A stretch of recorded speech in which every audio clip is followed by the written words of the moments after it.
በዚህ በክፍል 4 የፒችትሪ ፉል ኮርስ ደግሞ የምናየው ቢጊኒንግ እንዴት እናስገባለን የሚለውን ነው። ከዚህ ቀደም ቻርት ኦፍ አካውንት አስገብተናል። ቢጊኒንግ ለማስገባት ሜንቴን፣ ከዛ በመቀጠል ቻርት ኦፍ አካውንት ነው የምንለው። ቻርት ኦፍ አካውንት ካልን በኋላ እዚህ ጋር አካውንት ቢጊኒንግ ባላንስ የሚል አለ።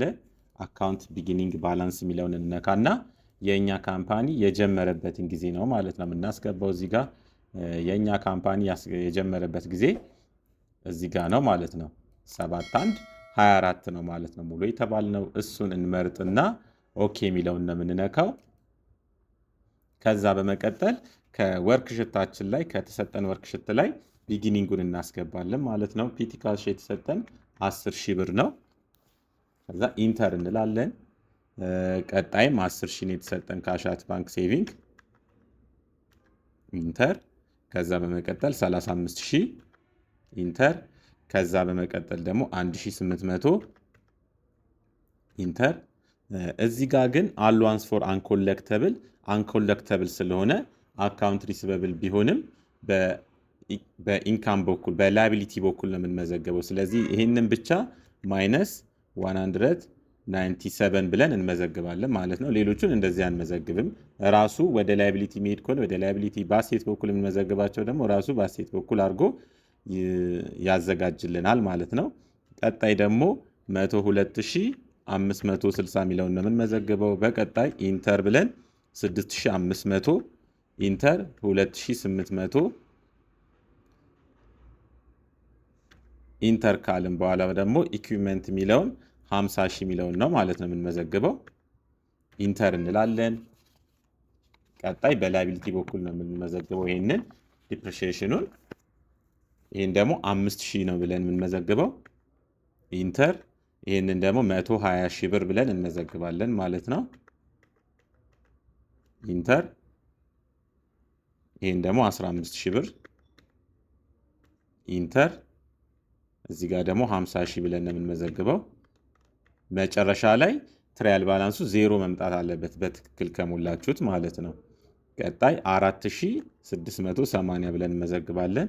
ኢንተር። 11,780 ኢንተር። 500 ኢንተር።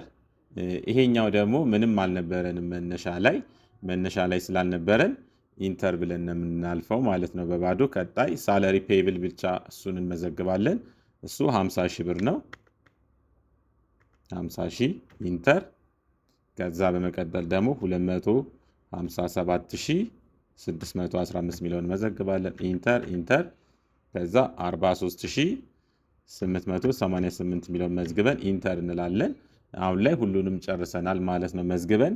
እዚህ ጋር ትራያል ባላንሳችንን መተን ብናይ ምንድነው 0 ነው ማለት ነው። በዚህ መንገድ ቻርት ኦፍ አካውንት ቢጊኒንግ ባላንሱን እንመዘግባለን ማለት ነው። ኦኬ ብለን እንወጣለን። እዚህ ጋር እንውጣና እስካሁን የመዘገብነውንም በዛው ማየት እንችላለን። የት ነው የምናየው? ሪፖርት ኤንድ ፎርም እንገባለን። ሪፖርት ኤንድ ፎርም ከገባን በኋላ ጀነራል ሌጀር የሚለው ጋር ነው የምንሄደው። ጀነራል ሌጀር የሚለው ጋር ከሄድን በኋላ ጀነራል ሌጀር ትራያል ባላንስ የሚለው ጋር እንገባለን ማለት ነው። ልክ ስንገባ እንደዚህ አዘጋጅቶልናል ማለት ነው። ሌሎችንም እንደዚሁ ካምፓኒያችንን ኤፊሽንትሊ ኮንትሮል እንድናደርግ ከቻርት ኦፍ አካውንት ጋር ያሉትን እያንዳንዱን መዝግቦልናል ማለት ነው። ሁሉም ጋር ብንገባ እያንዳንዱ ተመዝግቦ ነው የምናገኘው። እያንዳንዱ ተመዝግቧል ማለት ነው። እናንተ እያንዳንዱ ማየት ትችላላችሁ። ሁሉም ተመዝግቧል። እዚህ ውስጥ ያሉት እንዳለ የሰራናቸው ነገሮች እንዳለ ተመዝግበውልናል ማለት ነው። በቀጣይ ደግሞ ቬንደር እንዴት ነው የምንመዘግበው? የድርጅታችን አቅራቢዎችን እንዴት ነው የምንመዘግበው የሚለውን እናያለን። ለመመዝገብ ሜንቴን ብለን ቬንደር ነው የምንለው። ሜንቴን ብለን ቬንደር ካልን በኋላ እዚህ ጋር ነው የምንመዘግበው ማለት ነው። ነገር ግን እኛ የምንመዘግባቸው ቬንደሮች ለምሳሌ የእኛ አቅራቢዎች 10 ከሆኑና የ10ሩ ተመሳሳይ ነገር ካላቸው ቀድመን እሱን ማስገባት እንችላለን። የት ነው የምናስገባው? እሱን ሜንቴን በማለት እዚህ ጋር ዲፎልት ኢንፎርሜሽን ሚል አለ። እዚህ ጋር በመሄድ ማስገባት እንችላለን ማለት ነው። የቬንደሮችን ዲፎልት ኢንፎርሜሽን የሁሉም ተመሳሳይ ሆኑ ቀድመን መመዝገብ እንችላለን ማለት ነው። እዚህ ጋር ያሉትን እያንዳንዱን እንያቸው ከመመዝገባችን በፊት። እዚህ ጋር ለምሳሌ የኛ አቅራቢዎች የእኛ ቬንደሮች ካሽ ልክ ስንከፍል እቃ የሚሰጡን ከሆነ ካሽ ኦን ዲሊቨር የሚለውን እንመርጣለን ማለት ነው። ወይም ደግሞ የእኛ አቅራቢዎች በቅድመ ክፍያ የሚያስተናግዱን ከሆነ ይህንን መርጠን መውጣት እንችላለን ማለት ነው። ፕሪፔርድ የሚለውን ማለት ነው። አሁን ደግሞ መጨረሻ ያለውን እንይና ወደ ላይ ያሉትን እንመለሳለን።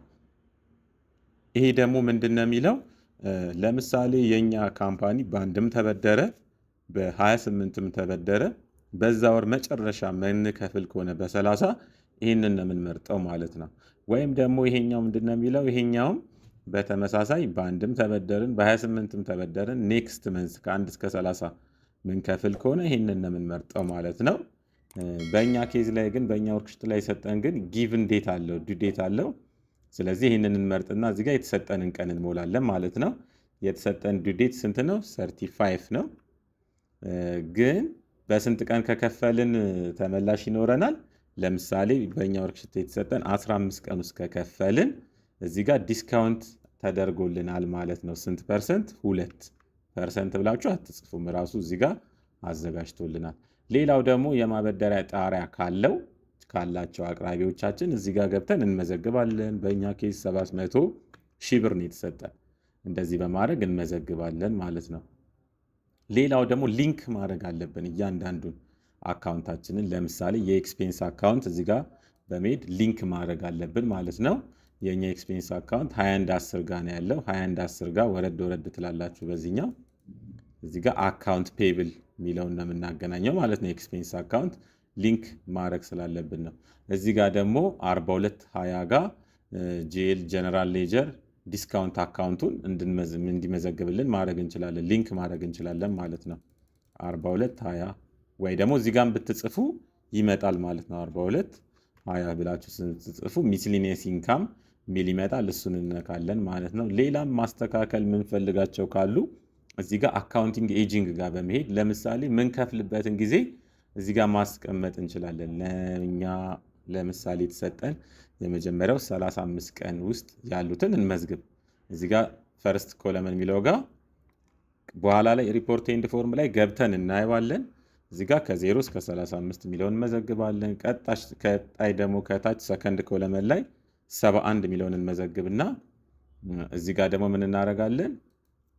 ከ36ኛው ቀን እስከ 71ኛው ቀን ማለት ነው። ራሱ ያስታውሰናል ማለት ነው። እዚሁ ፒችትሪ ሶፍትዌሩ ላይ ያስታውሰናል። እዚህ ደግሞ 127 ቀን እናድርግና እያንዳንዱ ምንከፍላቸውን ጊዜ እንደዚህ አድርገን መከፋፈል እንችላለን ማለት ነው።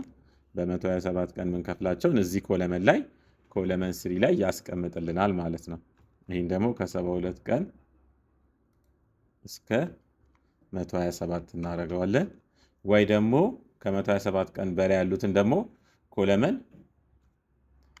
4 ላይ እንዲመዘግብልን እናደርጋለን ማለት ነው። ይሄንን ከጨረስን በኋላ አሳያችኋለሁ። ለምሳሌ የቱ ጋር ነው የምናገኘው? ኦኬ እንልና እዚህ ጋር ሪፖርት ኤንድ ፎርም ጋር እንሄዳለን። አሁን ስለ ፔብል እያወራን ስለ ክፍያ እያወራን ስለሆነ አካውንት ፔብል የሚለው ጋር እንሄድና እዚህ ጋር ኤጅድ ፔብል የሚለው ጋር ምንገባ ልክ አሁን የሰራናቸውን እንደዚህ ከፋፍሎ ልክ ዕዳ ሲኖርብን በዚህ ጊዜ የምንከፍለውን እያለ ያስቀምጥልናል ማለት ነው። ልክ እንደዚህ ያስቀምጥልናል ማለት ነው። ቬንደሮቻችንን ወይም ደግሞ አቅራቢዎቻችንን በቀጣይ ቪዲዮ እንመዘግባለን። እስካሁን ስለተከታተሉ እናመሰግን። ዩቲዩባችንን ሰብስክራይብ ያላረጋችሁ ሰብስክራይብ፣ ላይክ እንድታረጉልን እንጋብዛለን። ሰላም ሁኑ። ቻው።